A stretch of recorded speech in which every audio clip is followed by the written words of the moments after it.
Hello beautiful people, it's Gigi from Batter and Blossom Cakery. Thank you so much for joining yet another class. Today I'm going to show you how I make my mini cake cuties.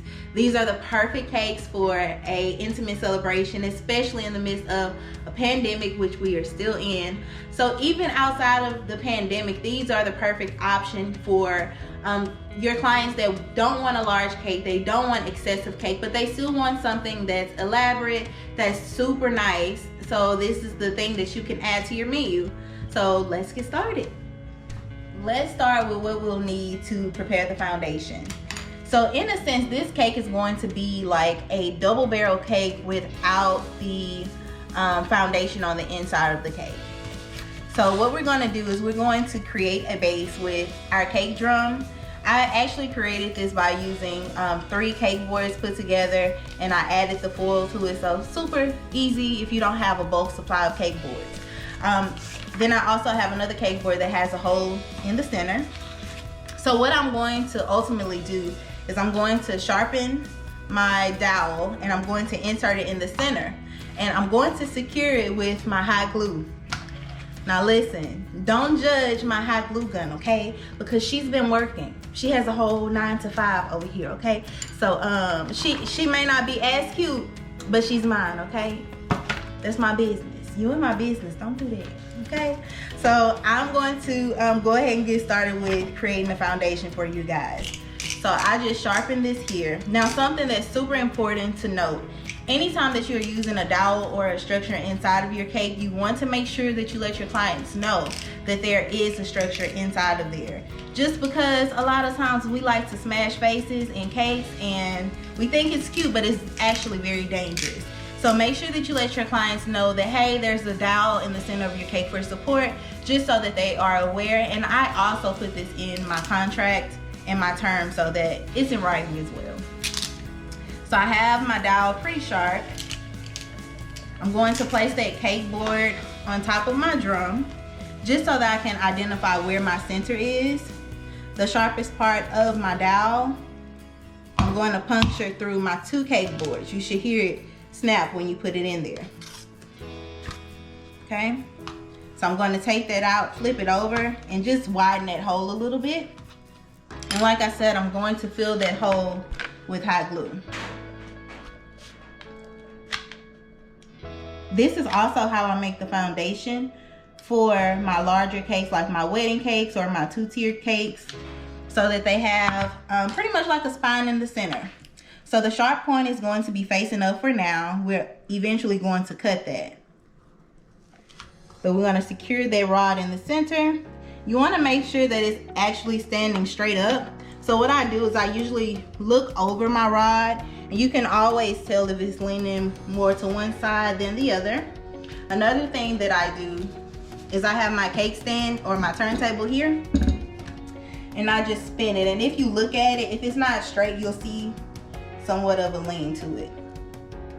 But it looks good to me. So from here, I'm just gonna put this to the side so that my glue can dry while I get my cake ready.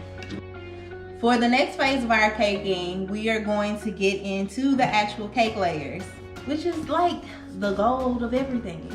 So these are the 4x4 by Fat Daddy-O's. My batter that I put in here, I usually bake for about 40 minutes, 45 minutes, give or take. But you always want to make sure you check it to make sure that your batter is finished or your cake is finished. And the way that you do that is by taking your finger and pressing on the top. You want to make sure you don't over bake your cakes. And I usually bake mine on 325. So it's kind of a low and slow type of situation, especially with deeper pans. In addition to that, we have our cake scrapers, our offset spatula, our knife, and I cannot forget my signature, vanilla buttercream. If you guys have not already taken the class, highly recommend it, and it's actually definitely needed for this class because of the way that the buttercream actually maneuvers, and it's a silky smooth finish for your cake. So highly recommend using this buttercream for the mini cakes because it makes it a lot easier. If you're not using this buttercream, your frosting may be too stiff and you may have some issues with the structure of your cake. So definitely make sure that you use this recipe for your mini cakes. Also, I have my piping bag. So I'll go ahead and get started with prepping my cakes. So I remove them from the pans.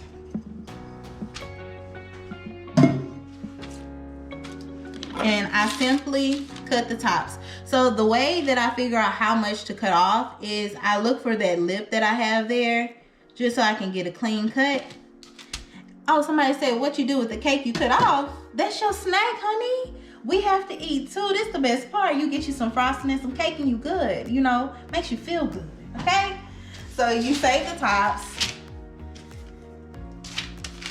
And then after you cut the tops off, cut that in half. Now, what you'll notice is this does not have to be a perfect cut, because your frosting is gonna help you make those adjustments that you need. So if it's a little wonky, don't worry about it.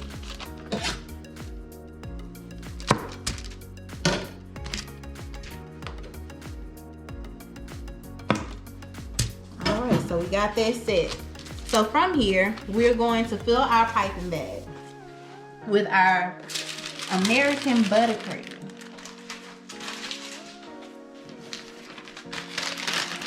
So I find that snipping the tip of your piping bag makes it a little easier when you're filling it if you do that first, just so you can get that air out of it.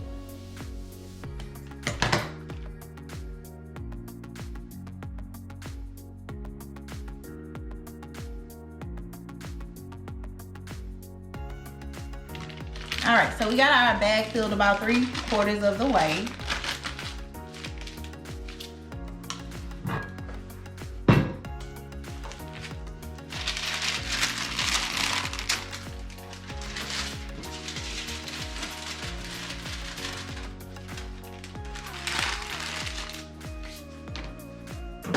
All right, so this is where you go ahead and get your cake board. So your glue should be all set, in place, ready to go. Right, so you're just gonna squeeze a little bit of frosting there to secure your cake to your board. First layer goes on. The way that I figure out if I'm actually putting this in the middle of my cake is, being that this cake round is so small, if you put your thumbs together and then you place this right on the center, the dowel should come right between your thumbs. There's another tip that I found to be pretty interesting after me doing this for so many times. I noticed that after I go ahead and pipe my frosting on my cake round, even if it's not perfectly in the center, it's fine.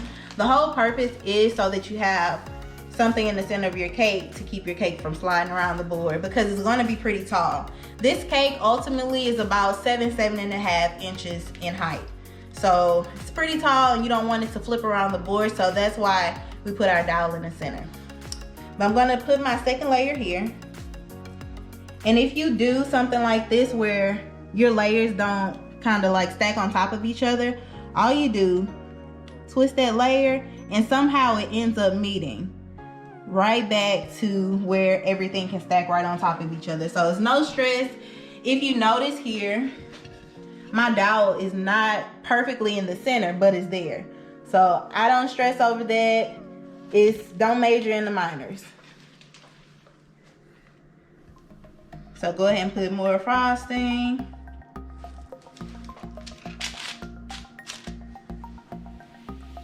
So after this third layer, this is where you're gonna go ahead and cut your dowel, because we don't want this sticking out of our cake, of course.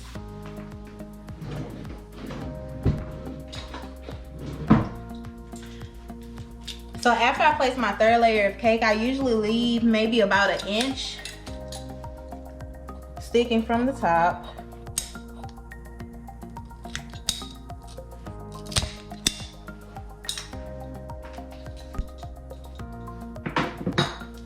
From there, we're gonna add another layer of frosting.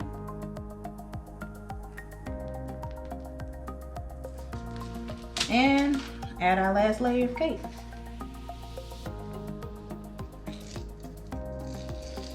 There we go. And yes, you do want this overhang of frosting because we're gonna go ahead and use that to create our crumb coat. And for those of you who don't know, a crumb coat's purpose is to lock in the crumbs so that your next coat of frosting or your second coat of frosting does not have crumbs in it. So when I do this, I use the up and down motion. So I take my offset, work up and work down.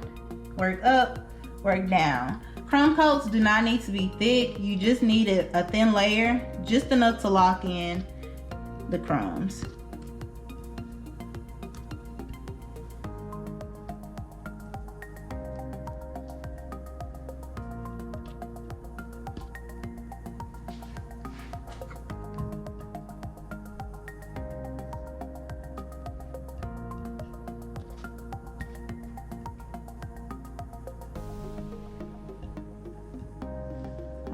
So from here, you can kind of see where my cake is slipping around just a little bit, but no worries. I take my bench scraper, line it up a little bit. And also, if you see that your cake is kind of leaning a little bit, just take your fingers, press down, level out your cake. Super easy, super simple. And I usually do not work with frozen cake layers, and that's my preference. Nothing is wrong with that. It does make the decorating process go a little bit quicker just because you're working with cold cake. So that means your frosting is gonna set up a lot quicker, but preference, you know? There's no wrong way to do it. It's all about what's easiest for you. And remember, crumb coats don't need to be cute. It's just so you can lock in those crumbs. The second coat of frosting is what you really want to focus on perfecting. Okay?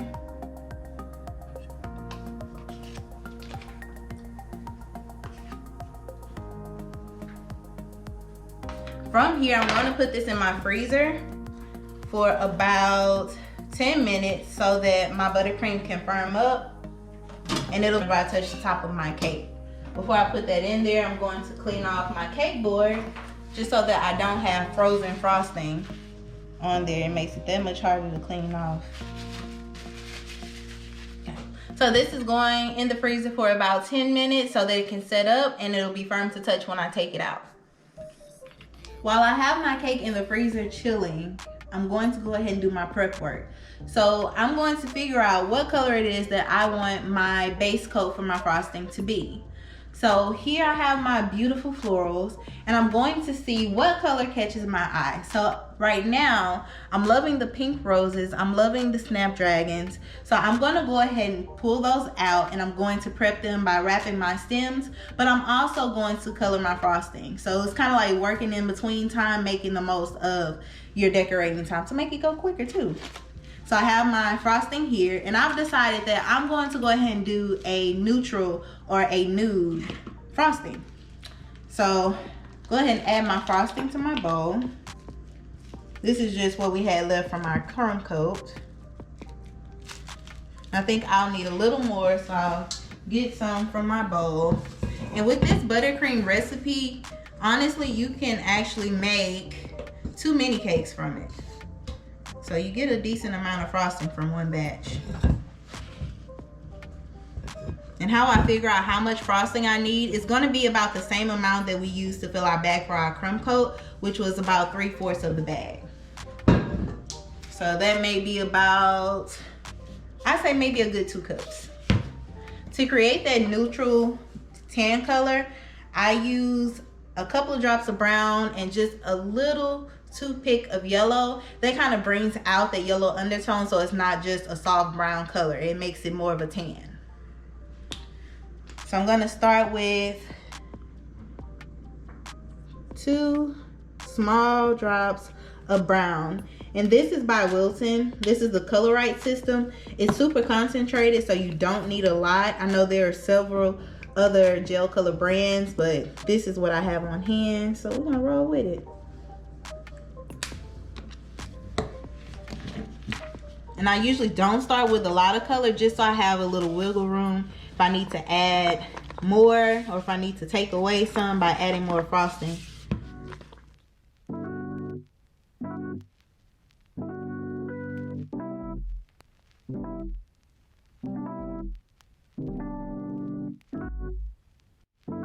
So I have that neutral brown tan nude that I'm looking for. Okay.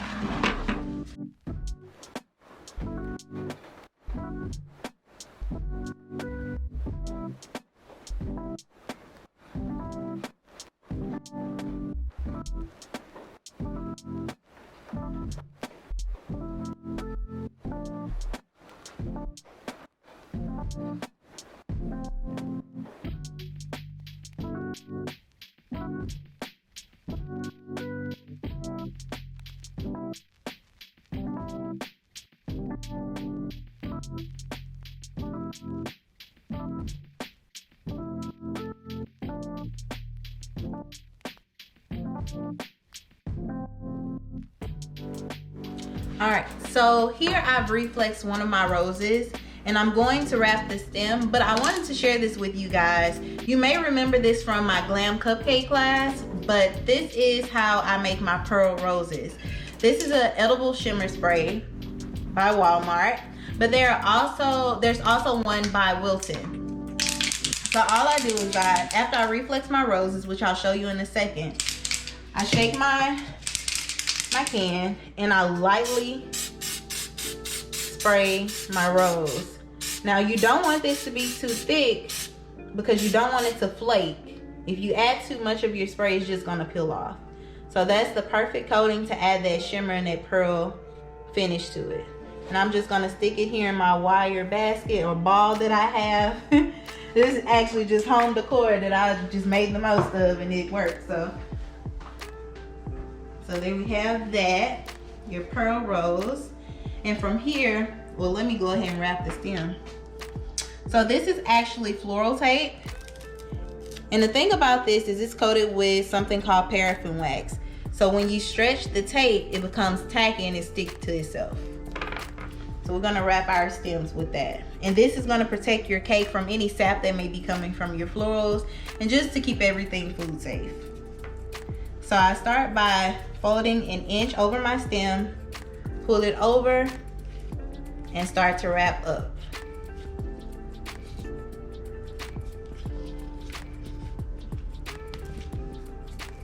And for any of your thicker stemmed flowers like this one, I usually go in and I wrap this about 3 times just to make sure that none of the sap seeps through.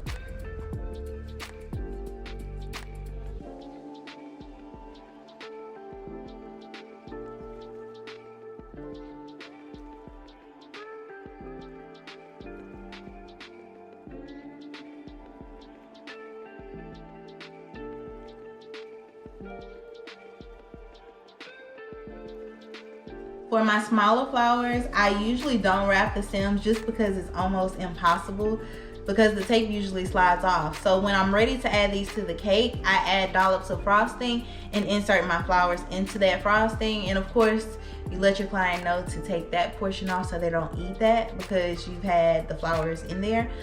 But that's just a quick tip for using the smaller ones. And these are usually good for filling in little spaces that you have so you don't have to use the larger roses. Okay, I just got our cake from the freezer, so it's firm to touch. And now we're gonna go ahead and add our base coat of frosting.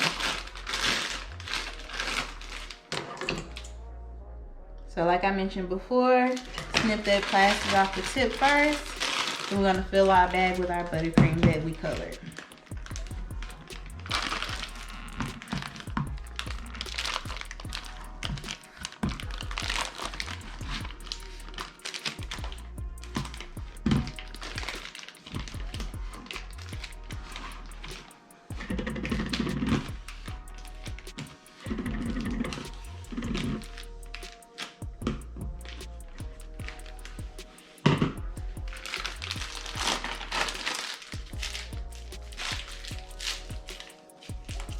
Alright, so whenever we're piping our frosting, we're going to start from the base and work our way up.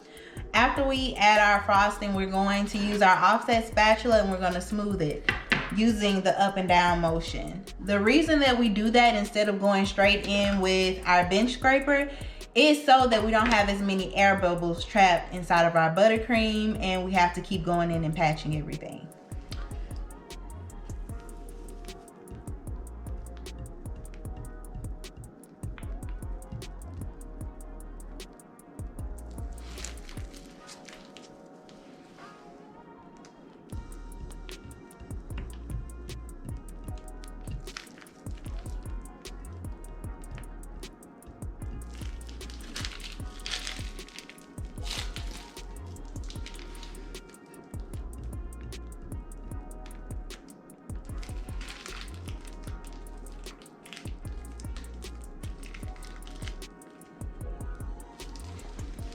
Okay, so we're gonna go ahead and start working from the top. I'm gonna smooth the top of our cake out. And that's the perk of using this buttercream. It makes for less work, makes everything super easy.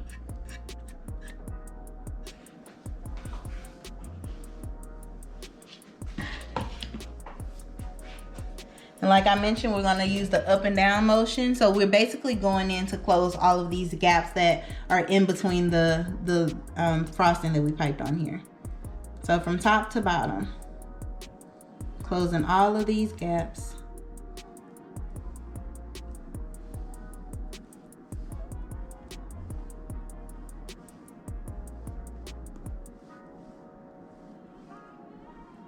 Okay, and I take it.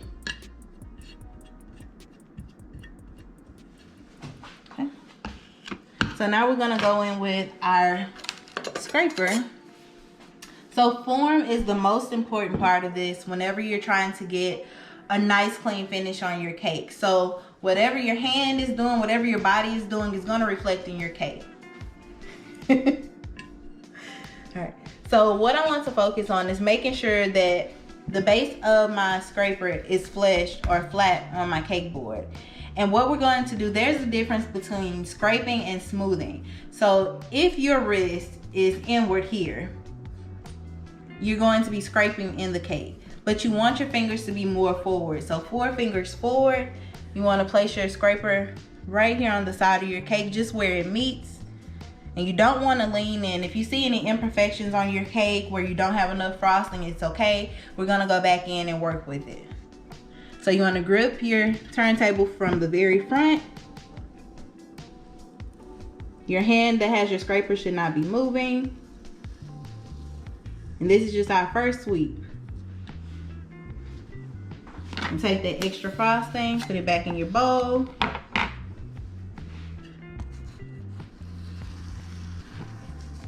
So here at this point, my cake is telling me what it needs. So wherever I see these big craters and indentions, this is telling me that I need to add more frosting in those areas. So I'm going to take that frosting that I put back into my bowl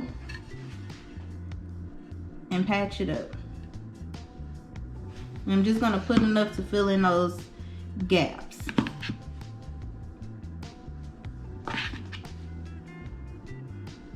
And this technique is great for more than just a mini cake. This is good for any fundamentals that you're using in general for any size cakes.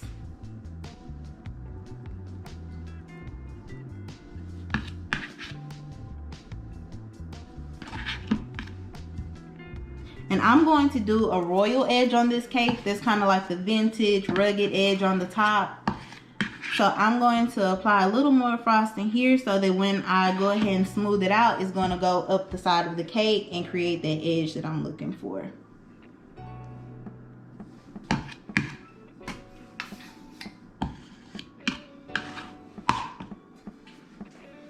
Starting from the very front, we're smoothing, not scraping.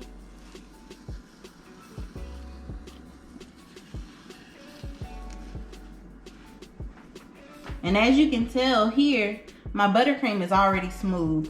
So like I said, with the buttercream recipe that I have available for you guys, this is one of the best things that I can say about it. Is you don't have to work very hard to get a clean side to your cake. You don't have a ton of air bubbles. So I highly recommend, again, if you have not purchased the American buttercream recipe that I offer, make sure you go back to the website and add that.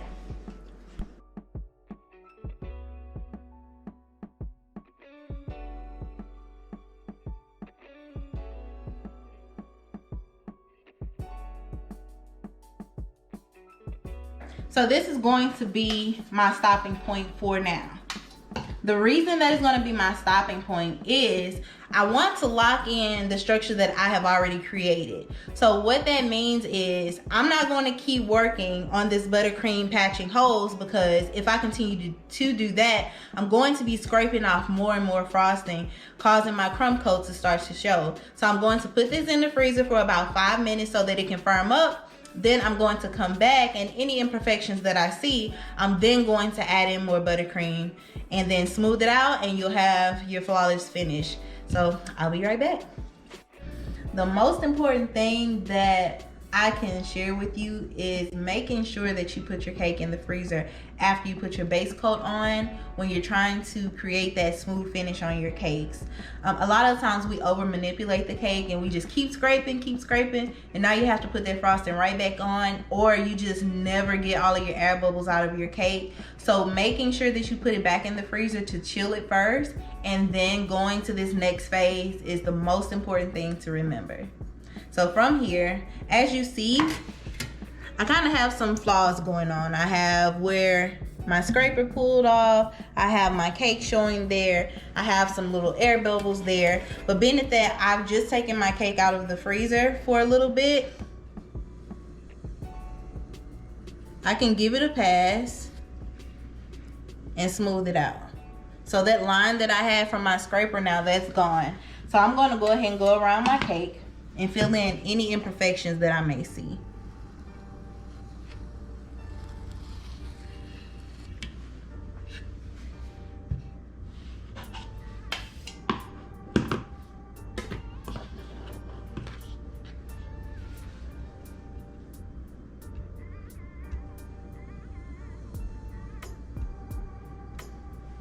Something else to notice is I have an air bubble in my buttercream, and you can see it here. What I do to correct that is I go ahead and go in with my spatula. Being that my frosting isn't completely hard, I can still manipulate it a little bit. So I basically just pop that air bubble, put a little buttercream there, and then I smooth it out, and that takes care of the air bubbles.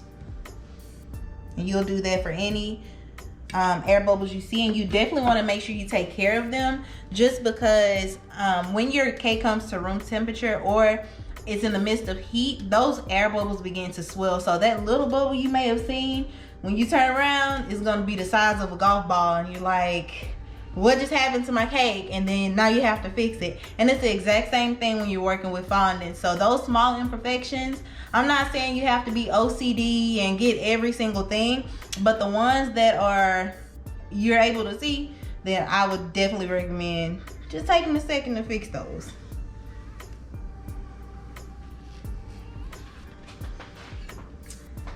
And just like that, I'm finished.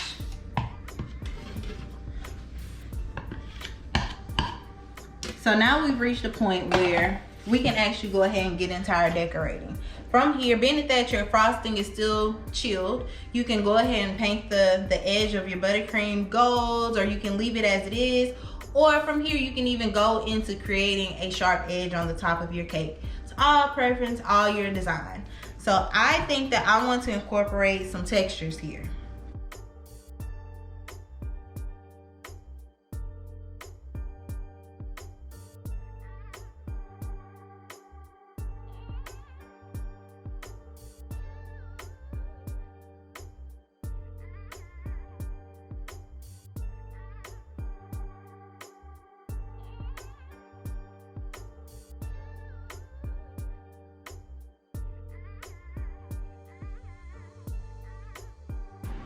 And just like that, we have a sharp edge. So like I said, put it in the cake in the freezer, get you there really quickly. So all I had to do was clean off that royal edge that I had, go in and patch up some spots that I may have missed, and that was it. So now we're going to go into our detailing for our cake, and I'm super excited because it's lace. Yes, lace, edible lace. You guys haven't seen me use this one before, so you kind of get the first peek at how I'm going to be doing this lace. So let's go. So I'm going to slide my cake off to the side. I'm going to take a piece of parchment paper, and of course I'm going to give you guys all of the product links so you'll know where I get my lace from. So let's open the package. This is some super new lace, you guys. So I haven't even used it yet, so I'm excited. We're in this together, okay?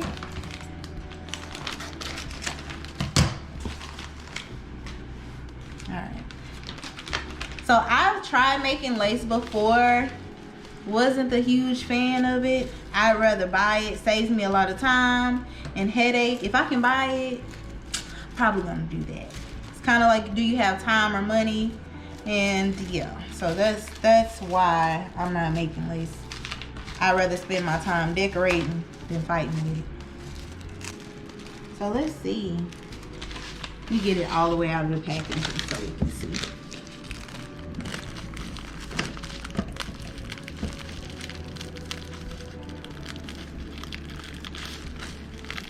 Y'all, I do not want to break it because it's really fragile.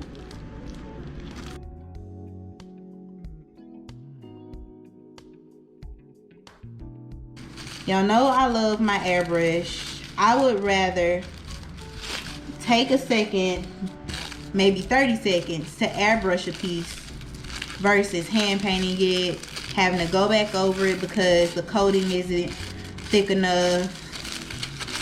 Airbrushing is everything, especially when you're working with larger projects or you have a lot of molds that you're going to use. It saves you a whole lot of time.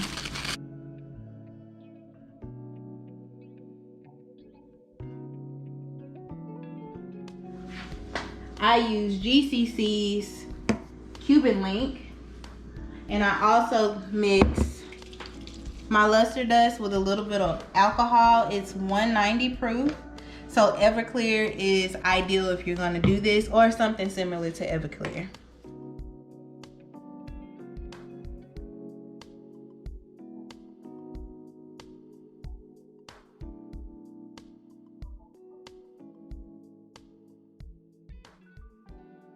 Alright, so from here I'm going to let it dry for a second.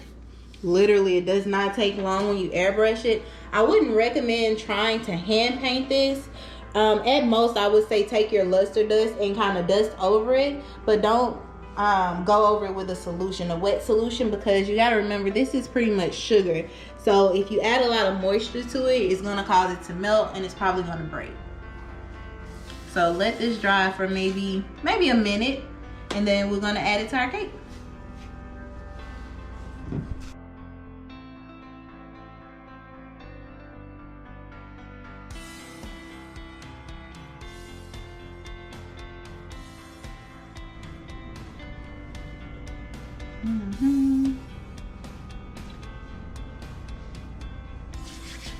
Look at how pretty.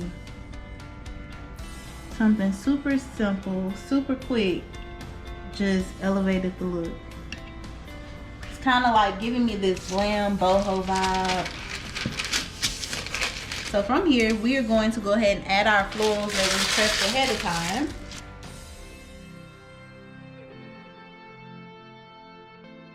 I usually like to start from either the front or the center of the cake. And being that I have 2 pink and 1 white flower, I'm just going to balance that out by putting my white flower in the center. It's kind of like the centerpiece.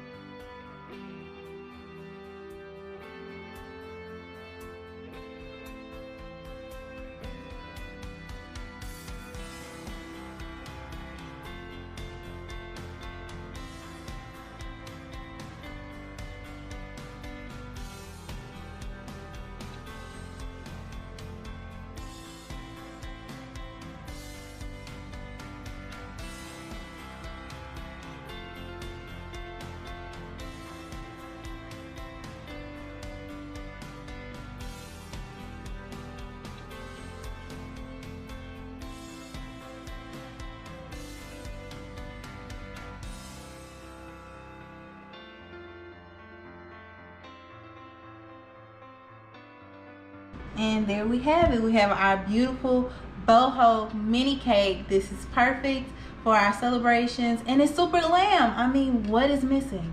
There's nothing. It's perfect. So I hope you guys thoroughly enjoyed this class. The last thing that I'm adding to my cake is Diamond Dust by Luxe Cakes, and it just adds that perfect shimmer that I just love so much to doll up the cake. And there you have it.